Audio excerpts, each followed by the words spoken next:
I tried those guitars for the first time on Monday, something like that.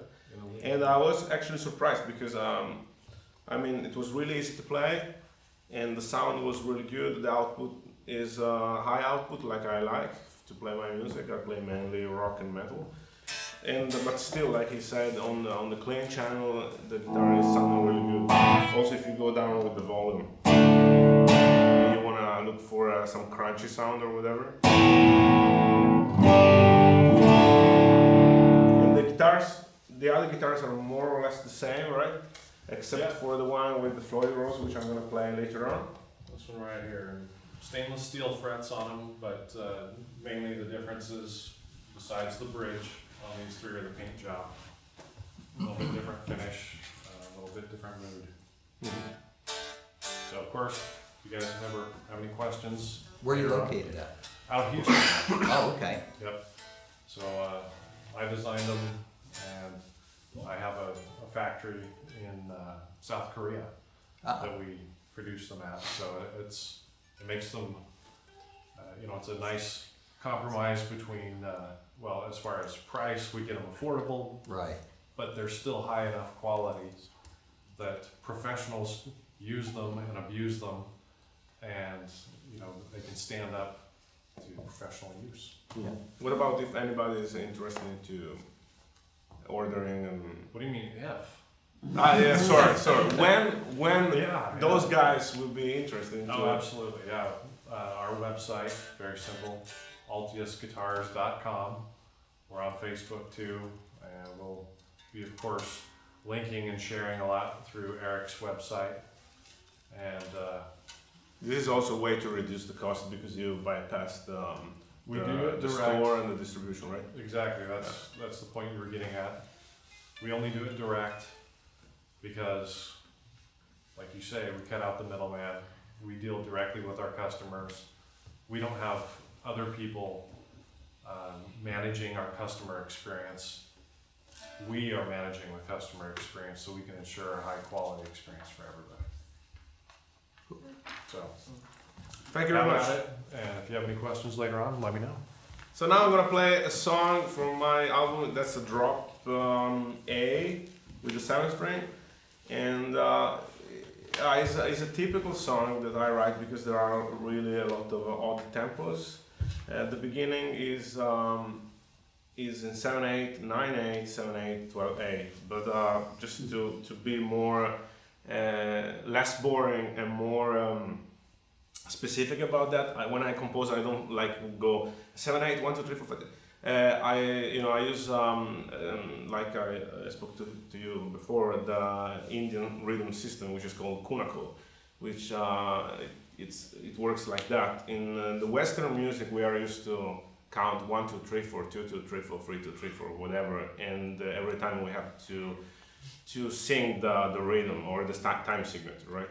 Instead, in India, they don't have that. They don't use numbers. They don't have any books that are talking about the rhythm and stuff like that. They just use words, syllabs. For example, 1 2 3 4, they say takatimi, takatimi. So takatimi, takachuna, 1 2 3 4, 1 2 3 4, 2 2 3 4. And if they are gonna speak about a group of 3 notes or a 3/4 is takite, 6 is takite takite, 1 2 3 1 2 3, right? And this is a good way to build up combinations / rhythms, which in the case of a 7/8 might be 4 plus 3, takatimi takite. And when you sing that, you're actually singing almost the melody, takatimi takite takatimi takite takatimi takite. The intro of and you know, if you're gonna play instead like a 9/8, it's gonna be 4 plus 3 plus 2, which is gonna be takatimi takite taka takatimi takite taka, right? Yeah. And so on.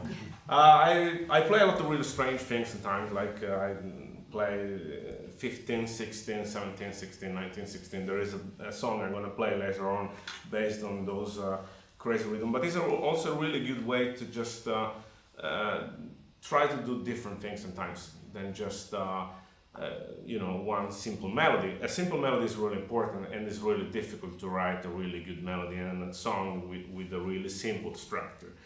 But it happens all the time, at least to me, that I get a little bit stuck in the middle of the way. I don't really know how to, you know, to develop the song in a more personal, interesting way. And I believe that's an example of an idea that you can use in your own composition. Is there anybody writing music here? Cool. Yeah. And how do you? Can I ask you? How do you usually the writing process? Your writing process? How does it work? It depends on what instrument I'm playing. Okay. Which instrument do you play? So if I'm playing drums, a lot of times I'll just follow the guitar. So it's more of following the rhythm of the guitar. So I try and match that up.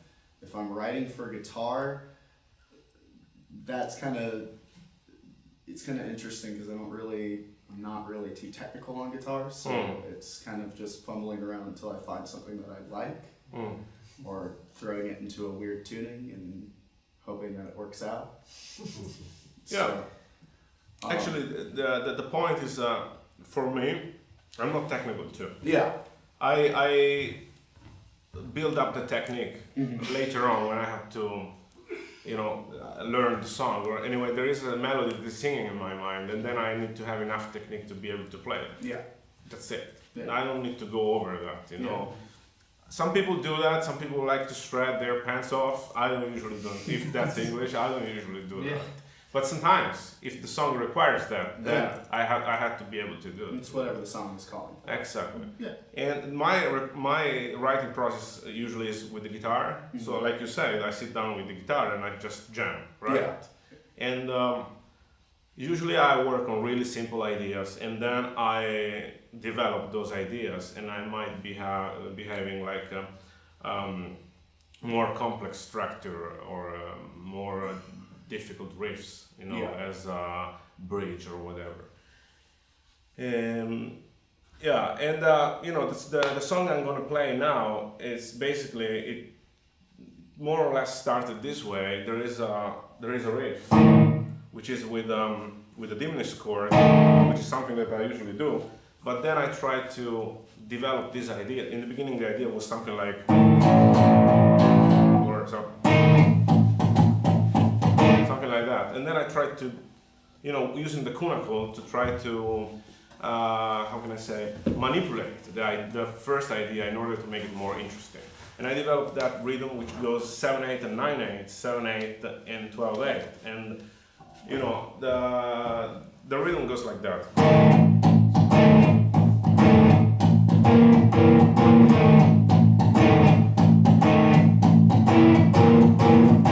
Where the rhythm is takatim tak takatim takatim takatim takatim takatim takatim takatim takatim. It's 7/8, 7/8, 7/8, 9/8, and then it goes back to 7/8 again and 12/8, and it goes back on the beat again. And the rest of the song, instead, I just you know, wrote down and played a couple of chords and find the melody over that. You know, like so.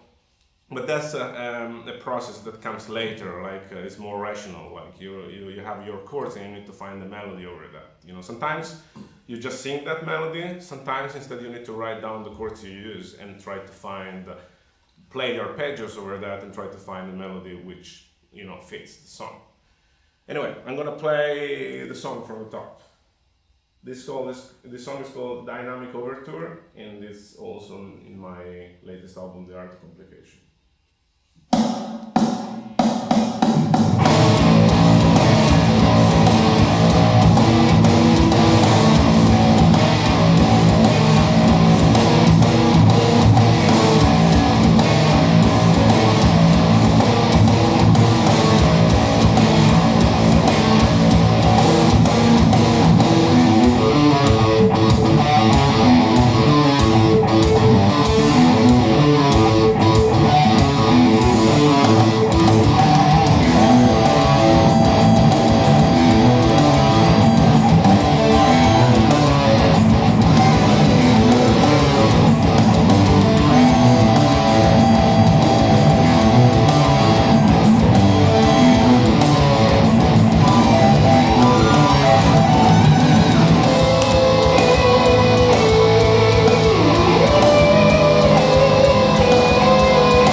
That song, let me think. Well, the thing is that I write music and then I just leave it somewhere and then I go back to that. So the whole album took 3 years, just because I have been a bit kind of lazy, we can say.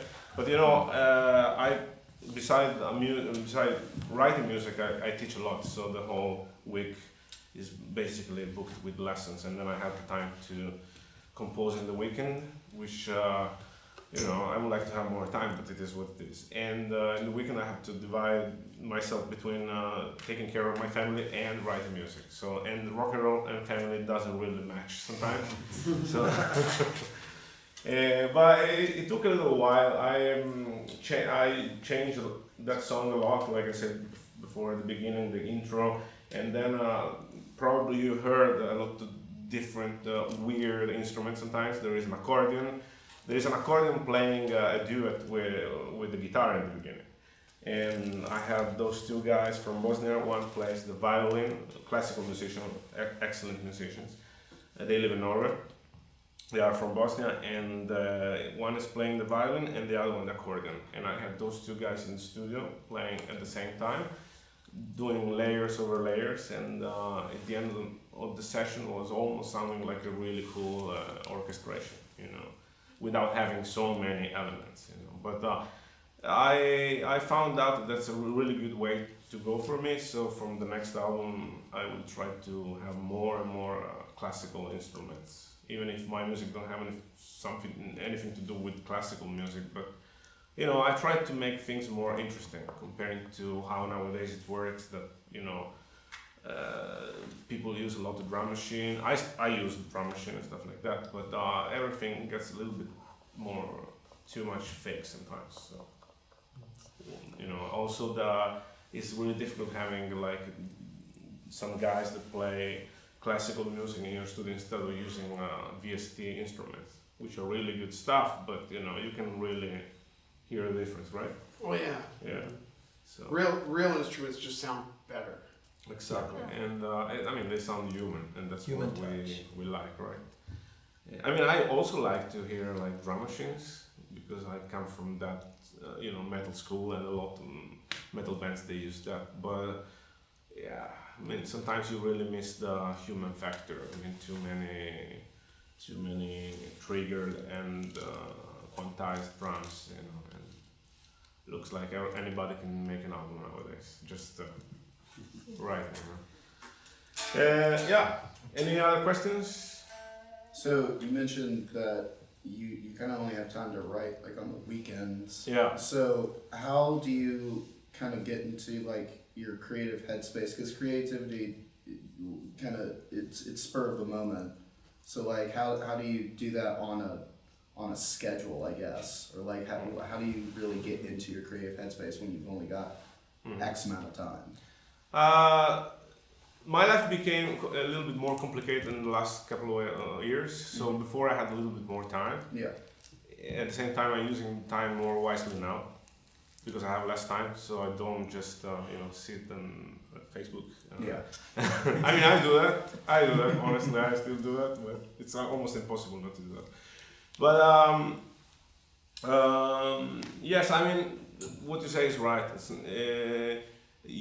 I had to struggle a lot with this thing. Like I understood that you cannot sit down and say, now, you know what, I'm gonna compose a great song. That's not gonna happen. I mean, if you're lucky, maybe, if you're really inspired in that moment. But it happens that usually I'm more free in the morning, and when I wake up is the best time for me to write stuff. You know, I'm less stressed, and you know, I pick up the guitar. It's almost like a ride or something, you know.